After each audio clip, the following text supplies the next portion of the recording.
What matters the most? Bharat matters.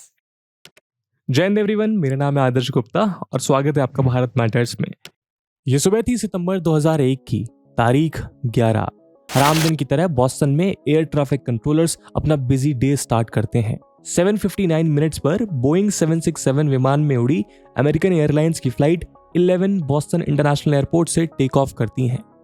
इस flight की destination Los Angeles international airport है। इस फ्लाइट में 92 लोग सवार हैं, जिनमें से 11 क्रू मेंबर्स हैं और 81 पैसेंजर्स।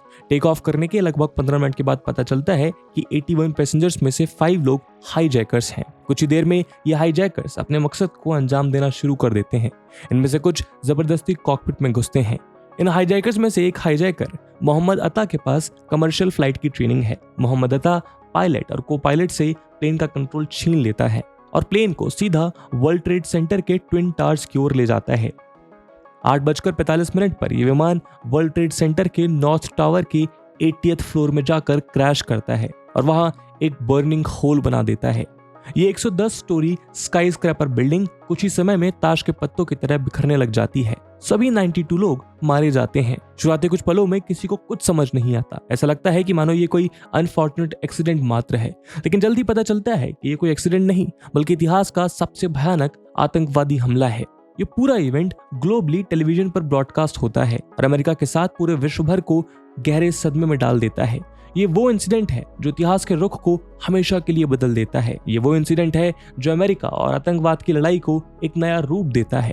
यहीं से अमेरिका की एक्सट्रीमिज्म और टेररिज्म के खिलाफ एक नई जंग की शुरुआत होती है और यहीं से ग्लोबल पॉलिटिक्स में अमेरिका के रोल की एक नई कहानी लिखी जाती है। लेकिन ये अटैक अपने साथ कुछ टफ क्वेश्चंस भी लेकर आता है। अमेरिका जैसा देश जो अपनी मिलिट्री और डिफेंस पर इतना खर्च करता है, वो इन अटैक्स को क्यों नहीं रोक सका? जिस सीक्रेट इंटेलिजेंस सर्विस CIA का लोहा पूरी दुनिया मानती है, उसकी नाक के नीचे से ये टेररिस्ट अपने मकसद को अंजाम कैसे दे पाए? जैसा कि इंटरनेशनल आर्काइव्स बताते हैं, CIA के इंटेलिजेंस ऑफिसर्स को इस बात का जायजा था कि अमेरिका पर जल्द ही कोई अटैक होने वाला है। उसके बावजूद एक दो नहीं बल्कि 19 आतंकवादी उस काले दिन की सुबह अपने हथियारों के साथ फ्लाइट्स पर कैसे चढ़ पाए?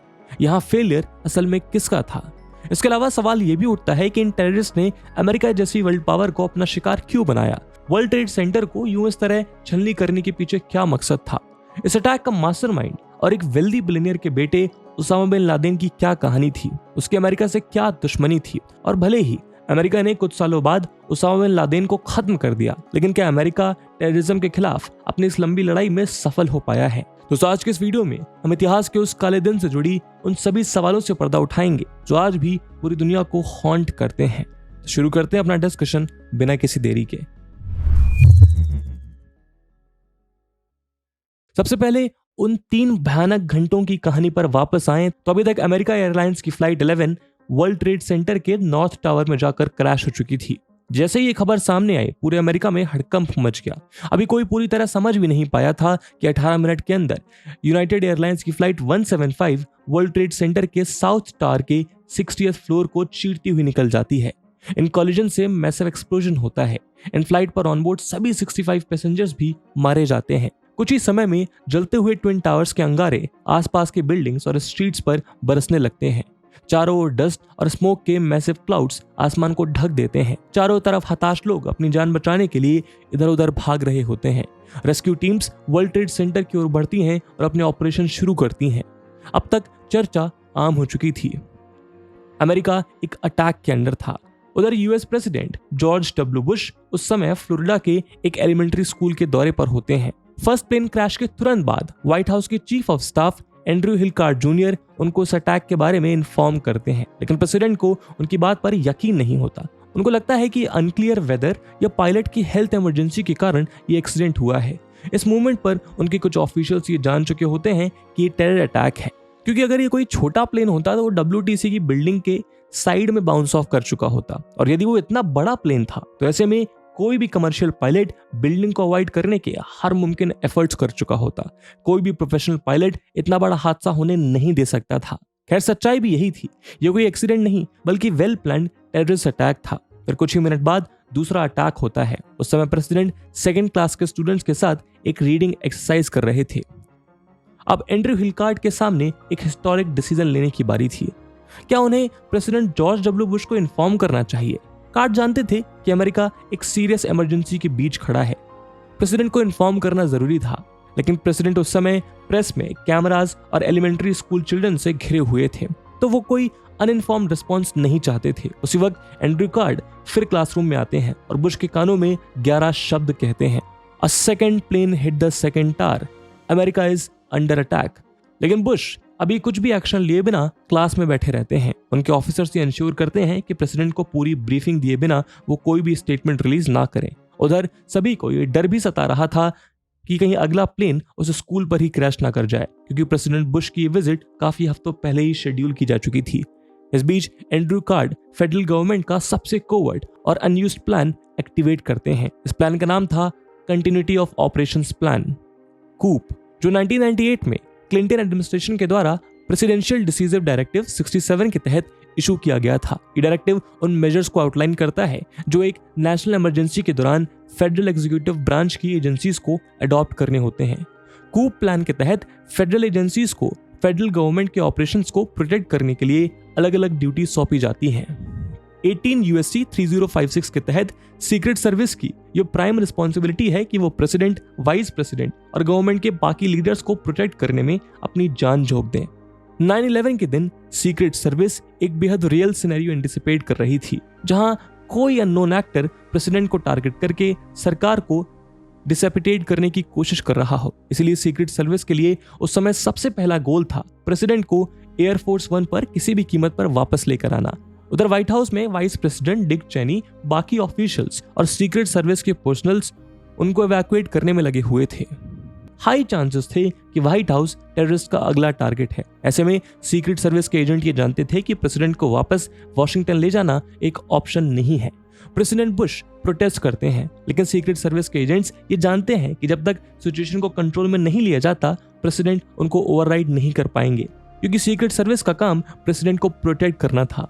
उस समय उस पर्सन की विशेस लॉ की कमिटमेंट से सेकेंडरी हो गई थी।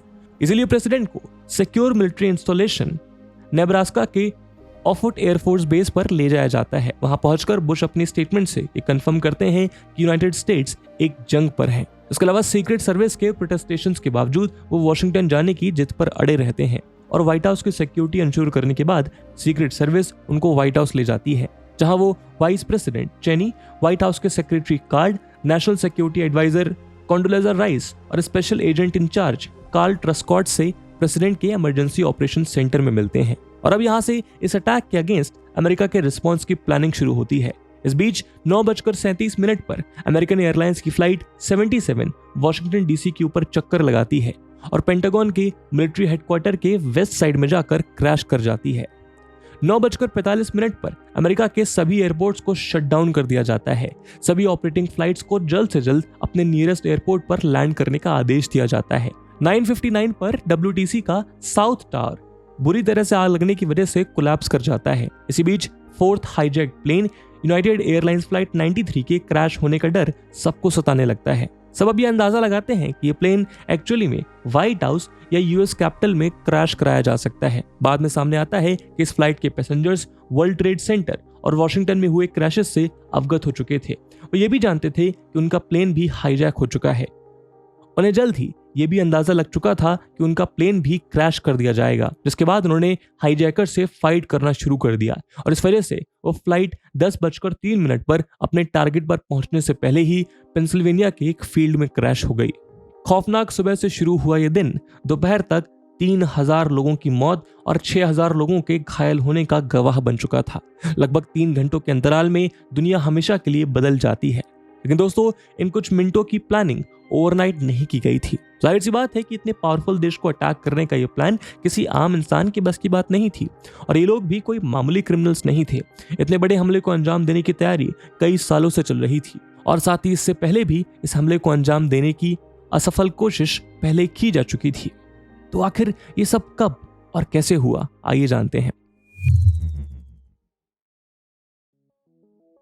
तो दोस्तों, इन अटैक्स के कुछ ही घंटों बाद अलकायदा नामक आतंकवादी संगठन ने इसकी जिम्मेदारी अपने ऊपर ली। प्रेसिडेंट बुश 20 सितंबर को कांग्रेस के ज्वाइंट सेशन को एड्रेस करते हुए कहते हैं, अलकायदा और टेरर का वही रिलेशन है जो माफिया और क्राइम का है। लेकिन उसका गोल पैसे बनाना नहीं है, बल्कि ये अपने रेडिकल बिलीफ्स पूरी दुनिया के ऊपर थोप कर दुनिया बदलना चाहते हैं। ये टेररिस्ट इस्लामिक रिलीजन का एक अल्ट्रा एक्सट्रीम इंटरप्रिटेशन फॉलो करते हैं, जो दुनिया भर के बहुत से मुस्लिम स्कॉलर्स और क्लेरिक्स के द्वारा रिजेक्ट किया गया है, जो इस्लामिक रिलीजन की पीसफुल टीचिंग्स को अपोज करता है। प्रेसिडेंट बुश आगे कहते हैं कि यूएस की ये लड़ाई शुरू भले ही अलकायदा से हो, लेकिन ये खत्म उस पर नहीं होगी।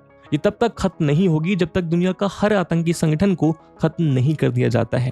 तो आप देख सकते हैं कि इस अटैक के बाद अलकायदा अमेरिका के डायरेक्ट निशाने पर था। उस समय अलकायदा का लीडर उसामा बिन लादेन हुआ करता था।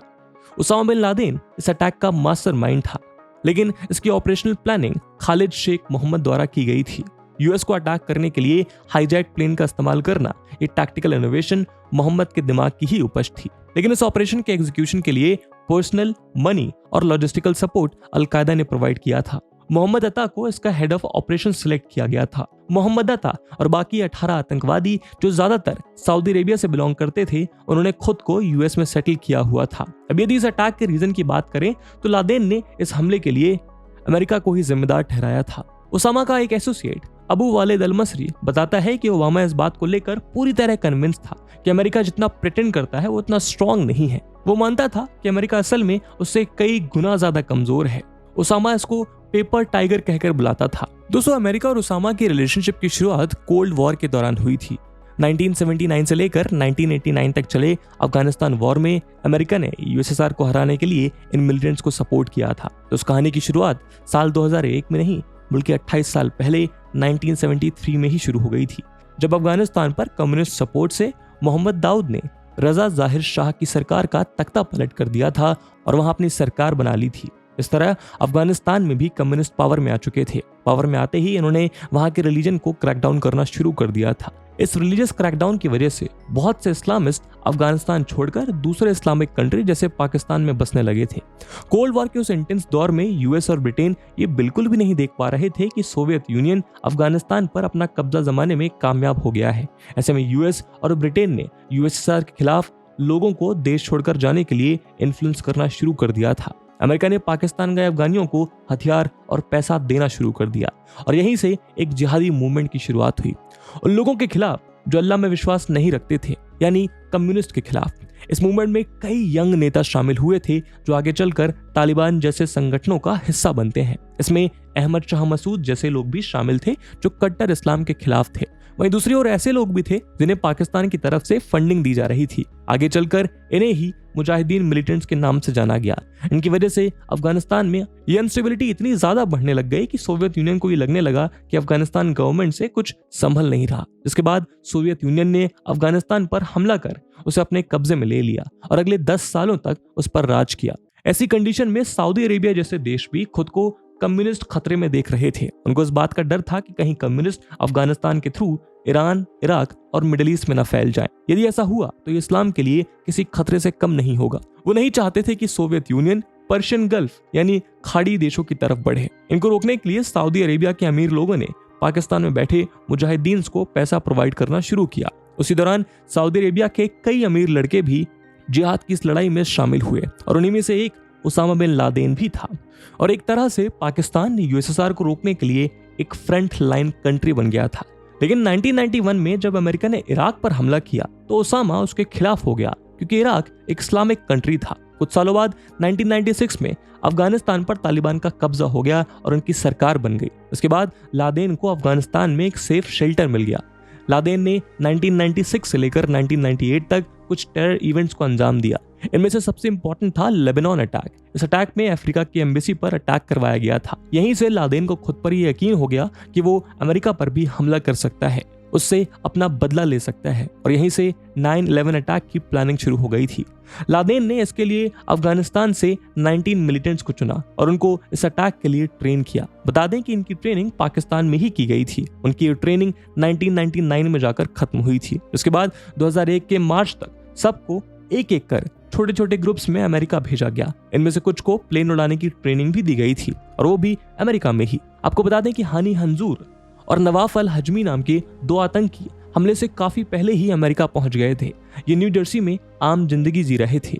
हंजूर ने यहीं पर कमर्शियल फ्लाइट की ट्रेनिंग भी ली थी। इन दोनों टेररिस्ट ने किसी भी तरह की फेक आईडी का इस्तेमाल नहीं किया, ना ही ये लोग अंडरग्राउंड रहे थे, बल्कि अमेरिका में एक आम इंसान की तरह रहते थे। सभी 19 आतंकवादियों ने अमेरिका में प्रॉपर डॉक्यूमेंटेशन के साथ एंट्री की थी। इनके पास वीजा भी लीगल था। हालांकि इनमें 2 आतंकी ऐसे थे जो अमेरिकन एजेंसी के रडार पर थे। CIA को पता था कि अल हजामी और खालिद अल मिदहार अलकायदा के ऑपरेटिव हैं। CIA ने इन दोनों को मिडिल ईस्ट से मलेशिया और मलेशिया से थाईलैंड तक ट्रैक भी किया था, लेकिन CIA ने ये जानकारी FBI को नहीं दी थी, जबकि Al Qaeda chief Osama bin Laden की धमकी का भी सबको अंदाजा था। अमेरिकन एजेंसीज को भी पता था कि 5 जनवरी 2000 को मलेशिया में हुई मीटिंग में अटैक करने की प्लानिंग की गई थी। FBI की कई एजेंट्स आज भी सवाल उठाते हैं कि आखिर CIA ने FBI से वो जानकारी शेयर क्यों नहीं की। खैर, इसके बारे में अब तक कोई ठोस जानकारी नहीं है। 9/11 को लेकर हमारे आसपास बहुत सी कॉन्स्पिरेसी थ्योरी हैं, लेकिन 9/11 अटैक्स को समझने का कोई भी रैशनल अटेम्प्ट नेशनल कमीशन और terrorist attacks upon the United states, जिसको 9/11 कमीशन भी कहा जाता है, उसकी रिपोर्ट से शुरू होना चाहिए। प्रेसिडेंट जॉर्ज डब्ल्यू बुश और कांग्रेस द्वारा संगठित ये कमीशन इन अटैक्स के असली रीजंस को डिकोड करने और फ्यूचर में इसको प्रिवेंट करने के लिए की जाने वाली नेसेसरी स्टेप्स रिकमेंड करने के लिए बनाया गया था। जुलाई 2004 में इसने अपनी फाइनल रिपोर्ट में एक शॉकिंग पिक्चर प्रेजेंट की। इसमें यह साफ साफ दर्शाया गया कि बढ़ती रिपीटेड वार्निंग्स के बावजूद यूएस गवर्नमेंट इस अटैक को फेस करने के लिए बिल्कुल भी तैयार नहीं थी। कि ट्रुथ खुद में इतना अलार्मिंग था कि इसके आगे सभी कॉन्स्पिरेसी थ्योरीज भी फीकी लग रही थी, और अमेरिका की इस बड़ी लापरवाही की वजह से आतंकवादियों ने इतने बड़े हमले को अंजाम दिया। खैर, अभी लापरवाही भी हो चुकी थी और यह भयानक हमला भी, इसको अनडन नहीं किया जा सकता था। अब अमेरिका के आगे सबसे बड़ा सवाल था इस हमले का जवाब देना।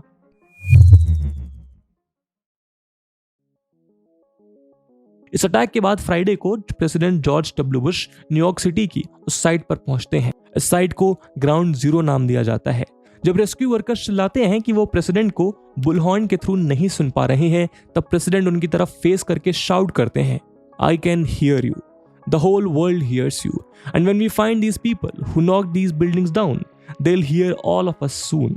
प्रेसिडेंट बुश अपनी पहली पब्लिक स्पीच में कहते हैं कि यह अटैक भले ही अमेरिकन सॉइल पर हुआ हो, लेकिन असल में यह अटैक सिविलाइज्ड वर्ल्ड के हार्ट और सोल पर किया गया है, और आज वही वर्ल्ड एक नए और डिफरेंट वॉर से लड़ने के लिए एकजुट खड़ा है। ये वॉर उन सभी के अगेंस्ट है जो टेरर को एक्सपोर्ट करते हैं। ये वॉर उन सभी गवर्नमेंट के खिलाफ है जो इनको सपोर्ट करते हैं। हम आशा करते हैं कि ये वॉर इस सदी का पहला और आखिरी वॉर होगा। इन्हीं शब्दों के साथ प्रेसिडेंट बुश अमेरिका का वॉर ऑन टेरर अनलीश करते हैं। इसी के साथ आतंकवाद के खिलाफ युद्ध की एक नई राजनीतिक विचारधारा का जन्म होता है। डिप्लोमेसी के फ्रंट पर सबसे पहले प्रेसिडेंट बुश और secretary of state Colin Powell इस वॉर के लिए दुनिया भर के देशों का एक वर्ल्ड वाइड कोएलिशन बिल्ड करते हैं। दुनिया के कोने कोने से अलग अलग देश इस वॉर में अलग अलग कैपेसिटी में अपना कंट्रीब्यूशन देते हैं। वर्ल्ड वॉर सेकेंड के बाद वेस्टर्न कंट्रीज की मिलिट्री पावर का सबसे बड़ा mobilisation US led war on terror में ही देखने को मिलता है। उसके बाद इनका सबसे बड़ा टारगेट होता है टेरर की फाइनेंसिंग पर रोक लगाना। इसके रिस्पांस में वर्ल्ड के फाइनेंशियल इंस्टीट्यूशंस को अलर्ट मोड पर डाल दिया गया। ये तय किया गया कि जो भी देश इन आतंकवादियों के साथ बिजनेस करता है या उनको सपोर्ट और स्पॉन्सर करता है, वो अमेरिका के साथ बिजनेस नहीं करेगा। प्रेसिडेंट बुश ने सितंबर 23 को टेरर पर फाइनेंशियल वॉर लॉन्च करते हुए एग्जीक्यूटिव ऑर्डर साइन किए, जिससे टेररिस्ट के यूएस बेस्ड एसेट्स सीज कर दिए गए। 196 कंट्रीज ने इस ज्यूरिसडिक्शन को सपोर्ट करते हुए और 142 कंट्रीज ने सिमिलर ऑर्डर्स पास किए। FATF के स्टैंडर्ड्स को बेहद स्ट्रॉन्ग कर दिया गया। 142 कंट्रीज ने टेररिस्ट की प्रॉपर्टीज को फ्रीज कर दिया। अकेले अमेरिका ने ही 153 टेररिस्ट और टेररिस्ट ग्रुप्स की आर्थिक कमर तोड़ दी। मिलिट्री फ्रंट पर प्रेसिडेंट बुश ने 7 अक्टूबर 2001 को ऑपरेशन एंड्यूरिंग फ्रीडम लॉन्च किया। कोएलिशन फोर्सेस ने अफगानिस्तान से अलकायदा का स्ट्रॉन्ग होल्ड तोड़ने के लिए तालिबान रेजिम को पावर से हटा दिया और टेररिस्ट की कमांड एंड कंट्रोल साइट को डिस्ट्रॉय किया गया। यहीं से अमेरिका में डिपार्टमेंट ऑफ होमलैंड सिक्योरिटी ने जन्म लिया। टेररिज्म यूएस की फॉरेन पॉलिसी का एक बेहद अहम टारगेट बन गया। टेररिज्म के खिलाफ युद्ध के तहत पहले अफगानिस्तान और फिर इराक में मिलिट्री ऑपरेशंस शुरू किए गए। अलकायदा इस अटैक को अपनी बहुत इंपॉर्टेंट टैक्टिकल विक्ट्री मानने लगा था, लेकिन इस अटैक के बाद अलकायदा के नेटवर्क्स को बर्बाद करना शुरू कर दिया गया। अफगानिस्तान से उसका बेस डिस्ट्रॉय कर दिया गया। लेकिन दोस्तों, 9/11 हमले के असली गुनहगार ओसामा बिन लादेन को मारने में अमेरिका को 10 साल लग गए। 2011 में पाकिस्तान में स्ट्राइक करके लादेन को मारा गया। अनफॉर्चुनेटली 9/11 हमले से मुस्लिम्स के सामने पहचान का संकट भी नजर आया। अमेरिका में इस्लामोफोबिया फैल गया। जीनोफोबिया की एक नई लहर देखने को मिली जिसका टारगेट मुस्लिम्स और साउथ एशियन मूल के लोग थे। अमेरिका में रह रहे मुस्लिम्स को नफरत का सामना करना पड़ता है और उन्हें शक की निगाह से देखा जाने लगता है। यहाँ तक कि काफी बेगुनाह लोगों के खिलाफ कार्यवाही भी की गई। लेकिन ओवरऑल इस अटैक ने टेररिज्म के प्रति वेस्टर्न वर्ल्ड की आंखें जरूर खोल दी। उनको ये पता लगा कि ये कोई लापरवाही का मुद्दा नहीं है, बल्कि एक ग्लोबल थ्रेट है जो दुनिया की सबसे स्ट्रॉन्ग कंट्री को भी तबाह कर सकता है और इससे सभी को मिलकर लड़ने की जरूरत है। दोस्तों, ये थी कहानी 9/11 हमलों की। आई होप आपको ये वीडियो पसंद आया होगा, और अगर पसंद आया है तो अपने दोस्तों के साथ शेयर करना मत भूलिएगा। हम मिलते हैं अगली वीडियो में, तब तक के लिए जय हिंद, जय भारत।